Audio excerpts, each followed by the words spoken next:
സ്ഥിരമായിട്ട് നമ്മുടെ എല്ലാം വീട്ടിലുണ്ടാകുന്ന ഒരു ഐറ്റം ആയിരിക്കും ഈ മത്തങ്ങ. എന്നാൽ ഇത് നമ്മൾ എന്നും ഒരേ സ്റ്റൈലൊക്കെ വെച്ച് മടുത്തിട്ടുണ്ടാവും. ഇന്നൊരു വെറൈറ്റി മത്തങ്ങ കറിയുടെ റെസിപ്പി ആട്ടോ കാണിക്കുന്നത്. എന്നാൽ ഇത് എങ്ങനെയാ ഉണ്ടാക്കുന്നത് കണ്ടു നോക്കിയാലോ? അതിനു മുന്നേ ഈ ചാനൽ ഇതുവരെയും സബ്സ്ക്രൈബ് ചെയ്തിട്ടില്ലെങ്കിൽ പ്ലീസ് ഒന്ന് സബ്സ്ക്രൈബ് ചെയ്ത് സപ്പോർട്ടോടെ ചെയ്തേക്കണേ. കൂടെ കാണുന്ന ബെല്ലൈക്കണിലെ ഓളെ തന്നെ മറക്കാതെ ഒന്ന് അമർത്തിയേക്കണേ. എന്നാൽ ഇത് എങ്ങനെയാ ഉണ്ടാക്കുന്നതെന്ന് കണ്ടു നോക്കാം. അതിനായി ആദ്യമേ ഒരു പാൻ നടപ്പത്തേക്ക് വെച്ച് ഒന്ന് ചൂടാകുമ്പോഴേക്കും 1 ടേബിൾ സ്പൂൺ വെളിച്ചെണ്ണ ഒന്ന് ആഡ് ചെയ്ത് കൊടുക്കാം. വെളിച്ചെണ്ണ ഒന്ന് ചൂടായി വരുമ്പോഴേക്കും അതിലേക്ക് ഒരു സവാള ഇങ്ങനെ പൊടിയായിട്ട് അരിഞ്ഞത് അങ്ങോട്ട് ചേർത്ത് കൊടുക്കാം. കൂടെ 1 ടേബിൾ സ്പൂണോളം ഇഞ്ചിയും വെളുത്തുള്ളിയും ചെറുതായിട്ട് അരിഞ്ഞതും കൂടെ ചേർത്ത് കൊടുക്കാം. ചേർത്ത് ഈ സവാളയൊക്കെ ഒന്ന് വഴണ്ട് വരുന്നത് വരെയും ഒന്നങ്ങ് വഴറ്റിയെടുക്കാം. ഒരുപാട് ബ്രൗൺ നിറത്തിലൊന്നും എത്തണ്ട, ഒന്ന് ട്രാൻസ്പെറന്റ് ആയാൽ മതിയാവും. അതുവരെയും ഒന്നങ്ങ് വഴറ്റിയെടുക്കാം. വളരെ പെട്ടെന്ന് തന്നെ റെഡിയാക്കാൻ പറ്റുന്ന ഒരു കറിയാട്ടോ. ഇതുവരെയൊക്കെ മതിയാവും. ഇത്രയൊന്നും ആയി കഴിയുമ്പോഴേക്കും ഇതിലേക്ക് ഒരു തക്കാളി ഇതുപോലെ പൊടിയായിട്ട് അരിഞ്ഞ് അതും കൂടെ അങ്ങ് ചേർത്ത് കൊടുക്കാം. ഇത് ഞാൻ ചോപ്പറിലിട്ടൊന്ന് ചോപ്പ് ചെയ്തെടുത്ത കേട്ടോ. ഇത് നന്നായിട്ടൊന്ന് വഴറ്റിയെടുക്കാം. ആ തക്കാളിയുടെ ഒക്കെ പച്ചമുളകൊക്കെ ഒന്ന് മാറി ഒന്ന് വെന്ത് വരണം. അതുവരെയൊക്കെ ഒന്ന് വഴറ്റിയെടുത്താൽ മതിയാവും.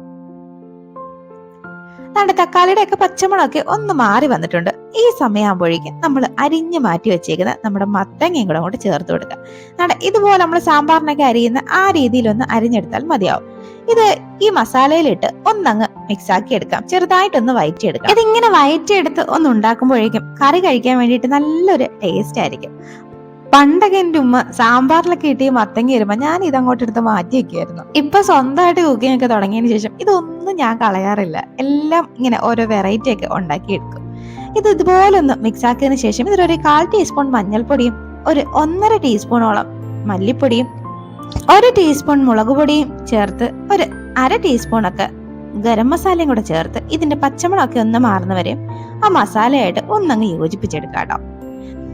നല്ലപോലെ ഒന്ന് വഴറ്റി ആ മസാലയുടെ പച്ചമണൊക്കെ ഒന്ന് മാറുന്നവരെയും വഴറ്റിയെടുക്കാം.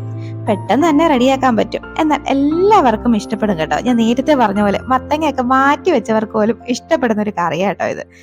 ഇതുപോലെ അങ്ങ് മിക്സ് ആക്കിയതിനു ശേഷം ഇതിലേക്ക് കുറച്ച് വെള്ളം കൂടെ ഒന്ന് ചേർത്ത് കൊടുക്കാം. ഞാനിവിടെ ഒരു 1.25 കപ്പ് വെള്ളം ചേർത്ത് കൊടുക്കുന്നുണ്ട്. ചേർത്ത് ഇതൊന്ന് നന്നായിട്ട് ആ മസാലയായിട്ടൊന്ന് യോജിപ്പിച്ചെടുക്കാം.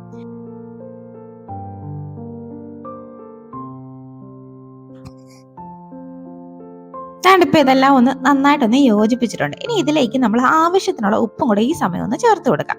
ചേർത്ത് വീണ്ടും ഒന്നും കൂടെ അങ്ങ് മിക്സ് ആക്കി എടുത്ത് നമുക്കിതൊന്ന് അടച്ചു വെച്ച് ഒന്ന് വേവിച്ചെടുക്കേണ്ടതായിട്ടുണ്ട്. അപ്പൊ നമുക്കിതൊന്ന് അടച്ചു വെച്ച് വേവിക്കാം. ഇത് അടച്ചു വെച്ച് ഒരു 6-7 മിനിറ്റ് ഒക്കെ ഒന്ന് ആവുമ്പോഴേക്കും ഈ കറി നല്ല അടിപൊളിയായിട്ട് റെഡി ആയിട്ട് വന്നിട്ടുണ്ടാവും. ഈ മത്തങ്ങയ്ക്കൊന്നും ഒരുപാട് വേവൊന്നും ഇല്ല. ഒരു 7 മിനിറ്റ് കഴിഞ്ഞിട്ടുണ്ട്. നമ്മുടെ കറിയൊക്കെ നല്ലപോലെ സെറ്റായിട്ട് കുറുകി വന്നിട്ടുണ്ട്. ആ മത്തങ്ങയൊക്കെ നല്ലപോലെ വെന്ത് വന്നിട്ടുണ്ട്.